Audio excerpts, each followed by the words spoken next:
Hello, everybody. This is Sasha from Sexpert Talks.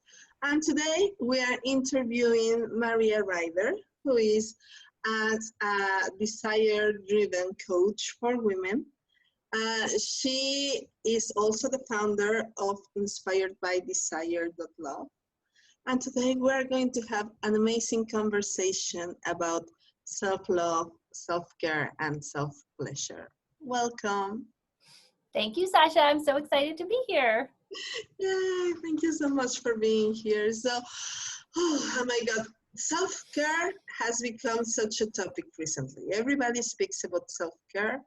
And people kind of consider that self-care is like wearing a face mask and taking a bath. And I'm sure that it is self-care. But I'm also sure that we can go deeper in that area. How would you define these terms? Well, I do think that you're right. Self-care takes a lot of different forms and it looks different for each person. I think part of the trap we get in is having this sort of laundry list of like, oh, but I took the bath and I drank the glass of wine and I did my facial and I took a nap and I still feel like a nut, right? Like, did it actually have the effect that you were hoping for? So one of the things I love to do is to ask women to add a little bit of more presence, more mindfulness to what they're doing, and to ask themselves those questions. Is it giving me what I want, what I'm looking for, the reason that I'm doing this act of self-care? And then adding in some self-love, like doing it with that sense of this is for me because I love me, because I'm worthy of this time, because I want to take care of me. And then the other piece of the puzzle is bringing that love and care and presence into the things that you do every day. It doesn't have to be a carved out time of like, okay, I'm going to, get an hour and a half massage, or I'm going to get to take a bath on Friday night, towards the end of the week. But when you are doing your everyday acts of routine or of like, whether that's brushing your teeth or washing your face or putting the lotion on or taking a shower, that's my favorite time, bringing the mindfulness, bringing the presence into it and bringing in all five senses. So how can I do this everyday thing through the lens of making it feel good to my touch? Does it smell good? What are my eyes seeing? Can I make this space where I do this a beautiful space for me? Is there anything to taste? It depends on what is happening, but it works super well in the shower where you're not going to be interrupted mostly, unless you have little ones, but put on some music that makes you want to move, that gives you a fun experience, whether that's, just something soothing and calming and relaxing and you tune into the water falling, or whether that's the shower stuff. We were just interrupted by a dance break, which is so lovely. It's the best example of what we're speaking about. How better to model these self-love practices and self-care practices than with a dance break. Yes, I apologize, and I don't. So my phone is set up to go off, an alarm goes off every hour on the hour. It's connected to a Spotify playlist. That's my dancing songs. And there's a wide variety. Some of them are slow and sensual. Some of them are like get up and rock it. And I commit to at least 4 dance breaks a day and at least one song for each one, but sometimes they overflow. And so it's so good for my body, brings me back out of my head and into my body. And it's this tiny little thing that just fits in, when there's meetings and things, I usually turn it off, but today I missed this one, so. I love it. It's such a beautiful example. It's real life example, and I'm totally going to take that as an inspiration and to start doing that, because what a beautiful way to just come back into your body than dancing.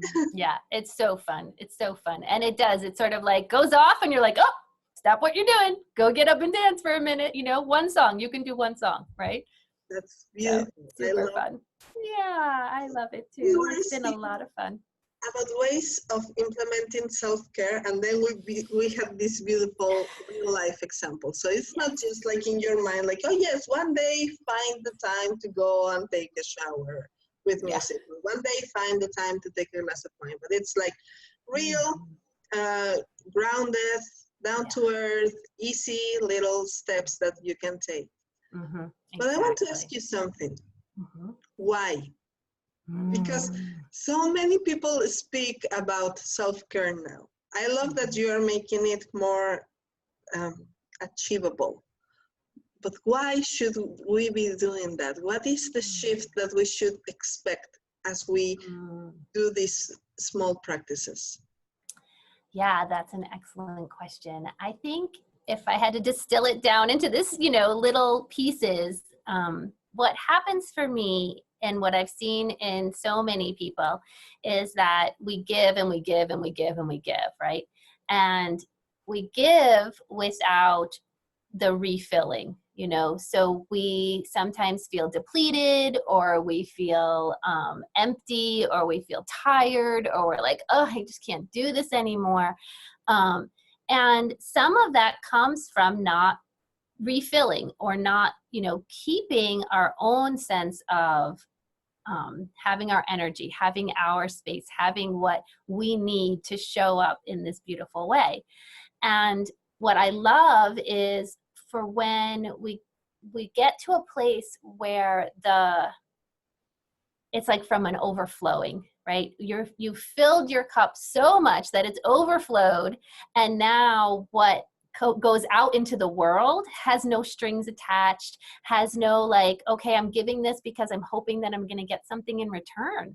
There's it's not a commodity. It's not an exchange. It's a beautiful giving. And that quality, when you give from that place, is completely different. It's different for the person receiving it, but it's also different for you. So I love to encourage and invite women to do this work for themselves, because I want you to know that you are worthy of it in and of yourself. That is reason enough. It doesn't have to be for someone else.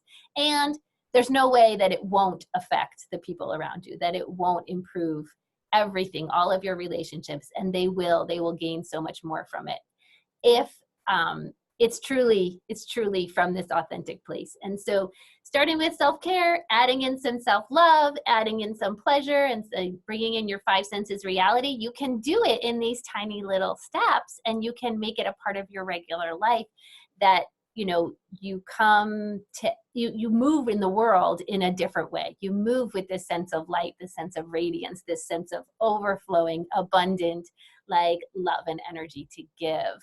And it shifts everything. Like your whole perspective starts to shift. So that's the why that I am most familiar with. Love it. I love it so much, because it's so common to actually start feeling like we should do these practices once we run out of fuel. Like once you want to punch everybody in the nose, you better go and take a glass of wine. Yeah, back off. Don't touch me, because I'm gonna do some self-care practices. So true. Yeah, and I think that is an issue. We wait for the last minute. We wait until we are actually out of fuel to start filling back the cup. And that feels still draining. And no wonder that people don't really go into self-care practices, because it's like, yeah, it didn't work. I still wanted to punch people. Yes, exactly. Yeah, we have a tendency to wait until the cup's empty, and we have a tendency to feel like there's something indulgent about it. There's something to feel guilty for. There's something that's like, oh, I should be doing X, Y, and Z and blah, blah, blah.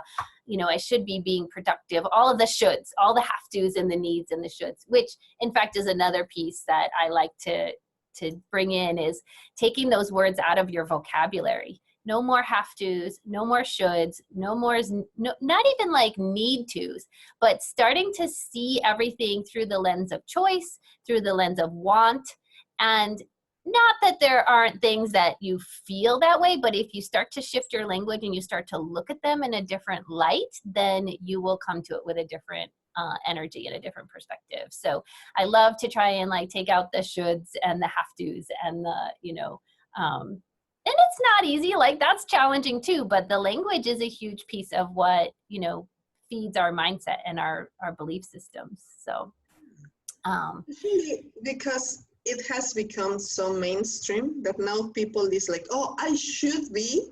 I'm supposed to be doing self-care. Yeah. It's like I'm supposed to be meditating. Hurry up to meditation, right? Exactly.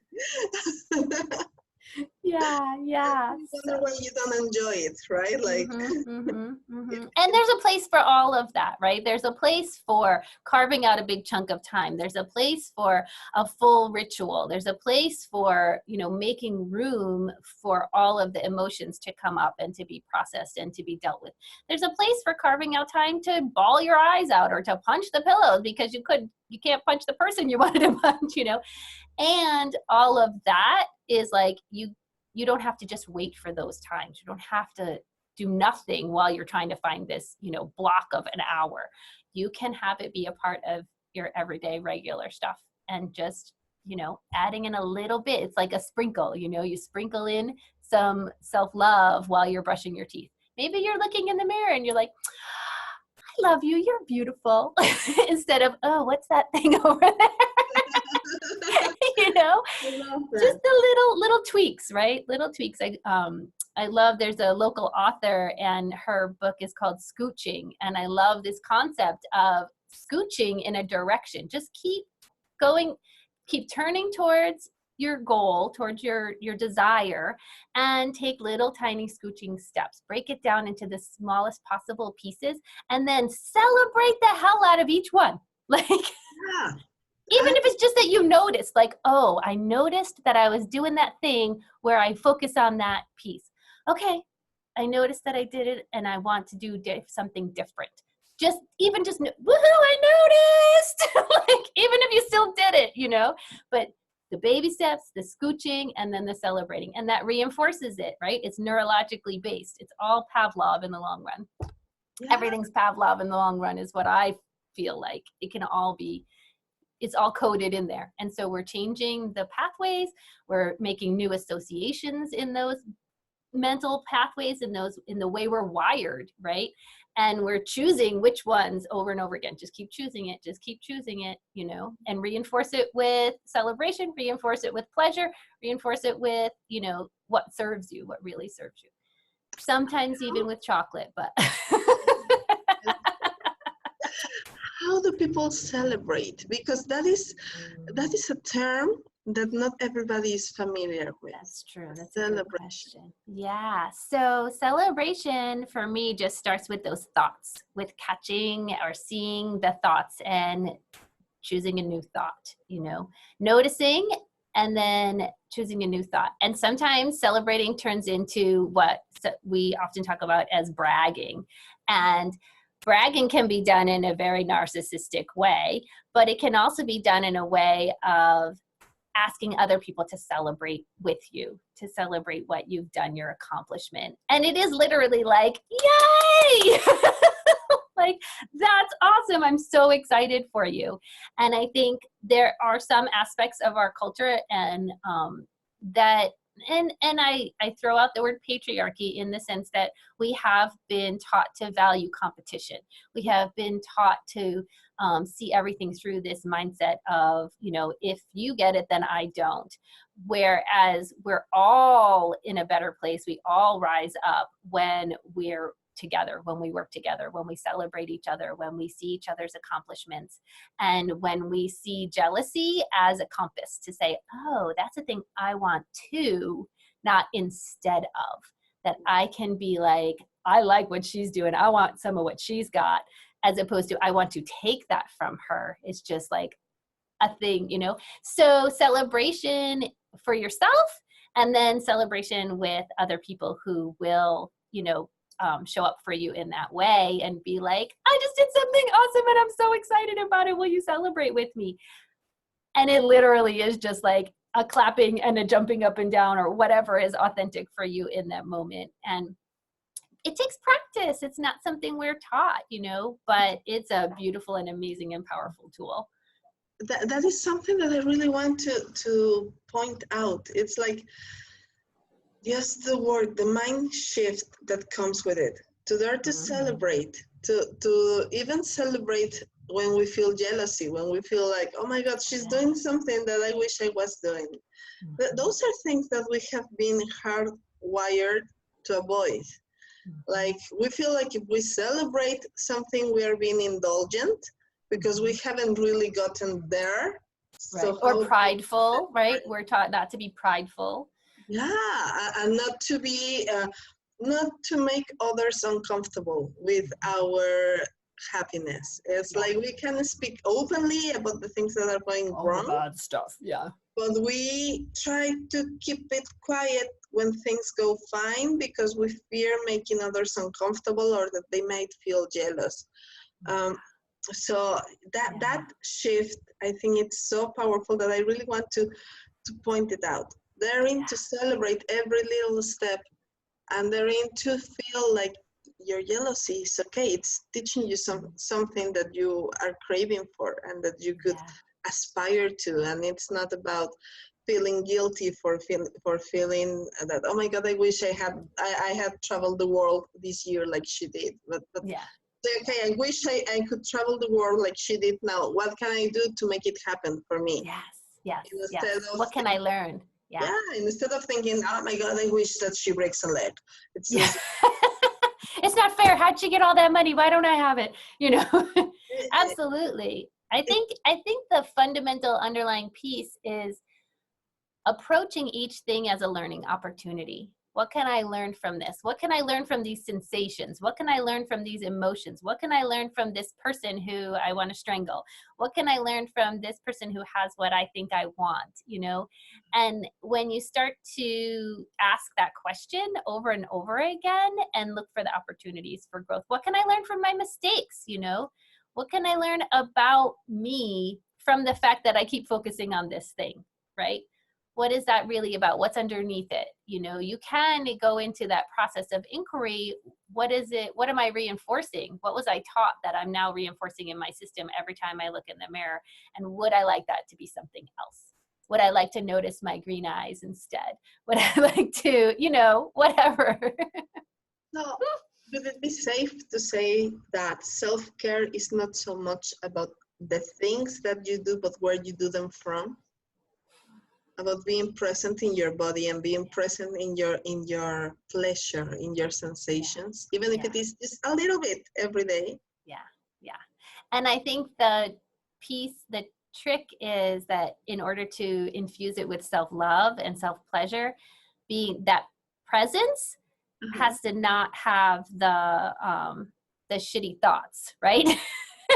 So noticing if you're in self-care and you're present with it, and what's happening, what are your thoughts that are happening there, as opposed, you know, because they could be crappy, they could be like self-defeating, they could be things that, you know, you're focusing on that are not going to elevate your spirit in that sense or move you towards your goals. So in order to bring in that self-love, I think that starts with noticing what's happening. And it is part of that presence. And it's another step beyond that. What is the quality of my presence? What kind of energy or what kind of thoughts or what kind of beliefs am I bringing to the table when I'm present, you know? And doing some of that subtle kind of mind work while you're in your body, while you're feeling this thing. And that's part of creating those new pathways, right? So you're creating a different response to this stimulus, whatever it is. You know, I'm shampooing my hair and I might be thinking about, oh my God, it's so gray and it's falling out, and blah, blah, blah, right? Or I could be thinking, oh, you know, my scalp feels really good. I love the fact that it's not thinning. Like, you know, I could be thinking all these beautiful positive thoughts about, oh, I get lots of compliments, you know, or I could just be, you know, beating myself up. So there's that extra piece of like bringing your presence and then looking at the quality of that presence. What is that really you know, and when you're That, doing your lotion or any of those things, right? So I'm putting on my lotion, then I'm touching my body, and I could be thinking, oh, my arms are kind of flabby, you know, or I could be thinking like, you know, these are the arms that are so strong that they picked up my babies, that they let me carry this and they let me do that. And I want to thank them for that work, you know, and I want to exercise so that they can do their job in a more, you know, efficient way, and that they can continue to be present and serve me. You know, you can look at your belly and be like, right? So you can be present with it, but still like being, starting to work on that cycle of thoughts is, you know, the next piece. which is important to mention also, that it's not the same as spiritual bypassing, right? We're not speaking about saying, oh yeah, everything is positive, but about being present sometimes even with the darker shit. Yes, Being that absolutely. shit with love. Like, oh my God, my Absolutely. hair is thinning. What can I do to take better care of my hair? Oh, okay, I need to rub it with love, or I need to get a better shampoo, or I need, or my nutrition, like what's underneath it, right? What's it there to teach me? Yeah. or yeah, like my arms are I don't know, weak or Flabby. whatever. What can I do? I can start working out. I can treat them with love. I can be gentle at them, and I can be gentle at the pain that I'm feeling. Just like with the jealousy example, I think that was such an important thing to mention. Like, it's not that you say, I'm never feeling jealous. It's that I feel that jealousy, that frustration, that pain, and that is telling me something about my life. So I can look at that with compassion and with love. Yes, compassion and empathy and love and forgiveness, all of those things, which is it's an interesting piece, because we tend to be able to do it for other people more than we can do it for ourselves, right? I'm not going to look at someone else's arms. I mean, most of the time I don't look at other people's arms and be like, oh, they're so flabby and gross, right? But I'll do that to myself, you know, like in the drop of a hat. So this is part of where the program that I recently like sort of fleshed out is this idea of what we already know about how we relate to other people, and specifically to romantic relationships, what they look like and what the different stages are of a romantic relationship and a healthy one. And then how can you treat yourself that way? So the first part is how do you fall in love with yourself? What does it mean to be falling in love with me, right? That's like radical, okay? And you have a framework, you have a concept of what that means, of what does it feel like when you're in love? How do you treat someone when you're in love with them? What are your thoughts about them? You know, are you full of forgiveness and like, oh, they can do no wrong? Of course, right? But we don't treat ourselves that way. And then the next piece is like, okay, how committed am I? Am I going to stay in this relationship? Well, what are the red flags? What's the baggage? You know, what am I getting myself into? And you can do the same thing for yourself. You can say like, okay, what do I think of as my baggage? What are the things that I try and hide, that I hide from myself? And how do we unpack that? And are you ready to be in a committed relationship with you? Are you ready? Are you going to date yourself? You know?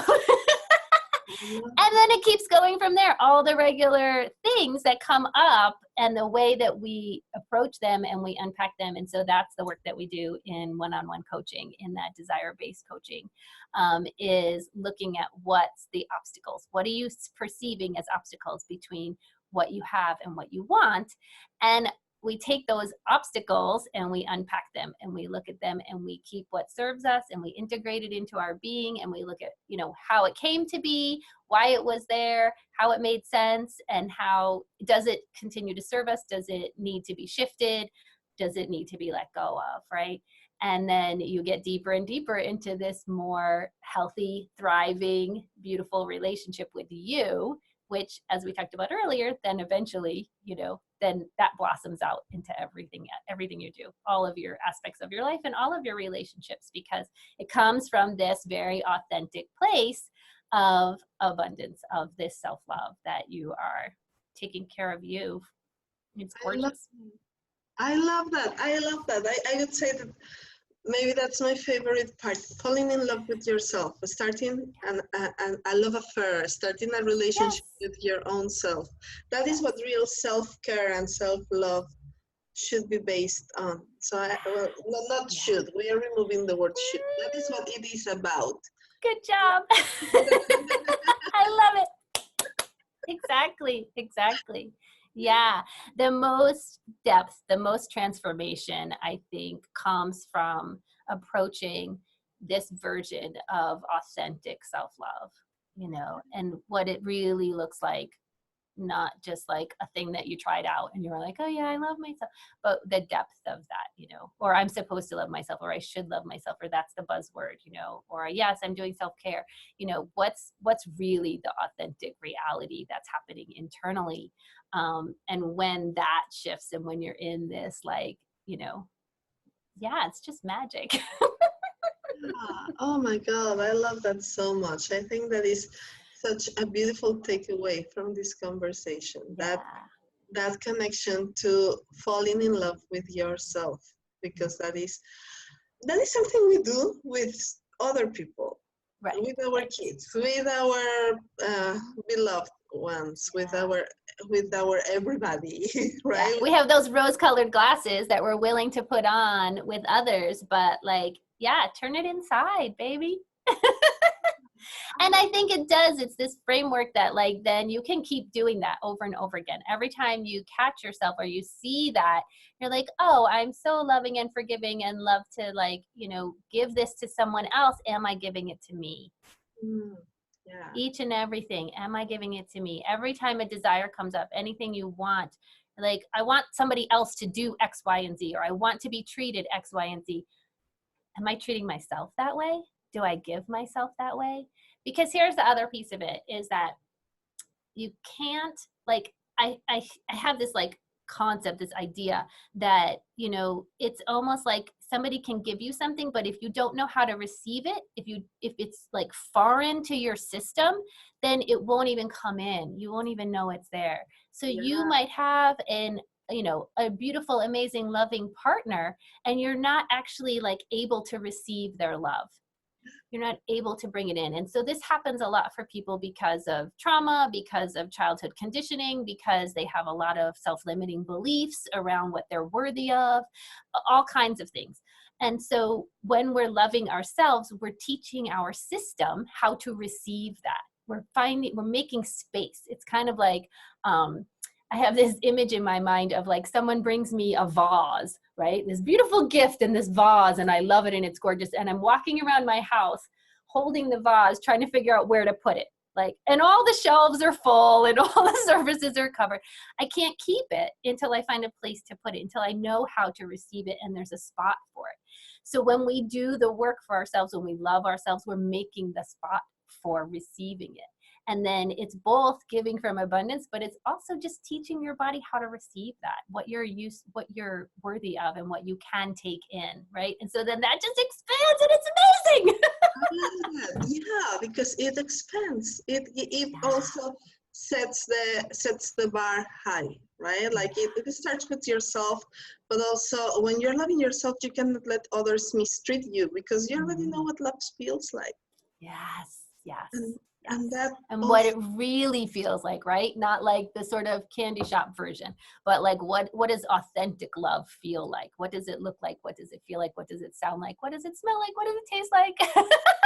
You're giving that to yourself, and that way nobody can treat you less than that. And that comes from all aspects, relationships and sexuality, and it just starts overflowing. Like you mentioned this example, like a cup that is overflowing. Mm-hmm. Exactly. And it's everything, right? You're going to show up at work differently. You're going to, you know, you're not going to allow for that, for disrespect and part of that is, you know, when you have authentic self-love, you know what you're worthy of, and you treat yourself with that level of respect and that level of almost like being sacred. Like, I am a sacred vessel, and therefore, you know, that shit ain't gonna fly.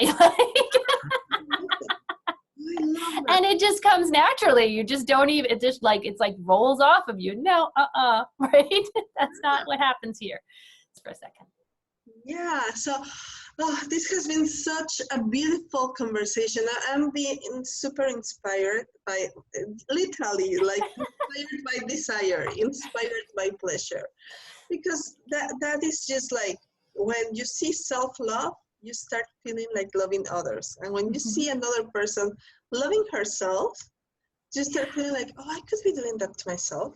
I could just take dance breaks. I could just take, right, like some time to play today. It's just, it inspires others, which takes us to the first thing that we were speaking about, celebration. Because I know that so many women might be afraid to celebrate because they don't want their happiness to be like shadowed by overshadowed by people that see it like a threat. But the truth is that it actually is gonna inspire others. Yes, absolutely. And I think that you look for those people who respond in that way. You know, you start to notice, you know, who's actually a good audience for celebrating, you know, as opposed to, there are people who will respond with like, ugh, that's no big deal. Like, really, you're going to celebrate that? Those are not your people. Right? Like, no, you are not a celebration partner. Good to know. Move on, try someone else, right? Like, and to know that that's about them. That's not about you, right? So there's some resilience there, and there's some like perspective to be like, okay, this is a person who doesn't celebrate themselves, and so they can't show up to celebrate me either. And I think that's a, you know, an important piece of the puzzle, to not take it personally and not let it slow you down.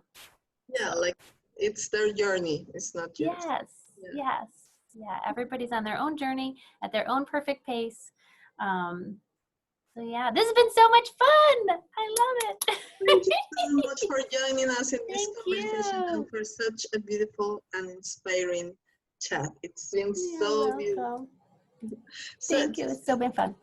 Just to finish, guys, after this conversation, play some music and dance. Yes. Do some dance breaks.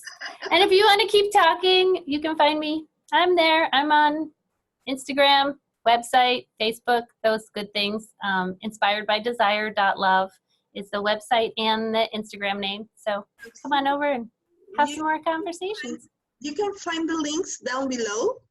And make sure that you follow Maria. She's so amazing. As you can see, she's so inspiring. Just keep on the conversation with her. Keep on celebrating. Keep on bringing this joy. Yeah, and if you need a celebration partner, hit me up. I'm happy to celebrate for you.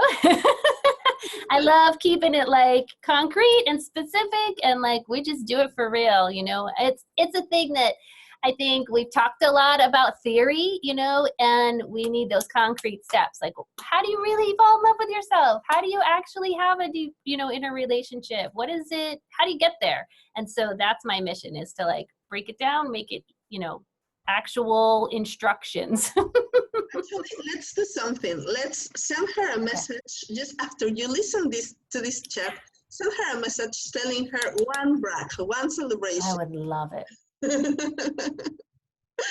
Because I'm gonna woo woo.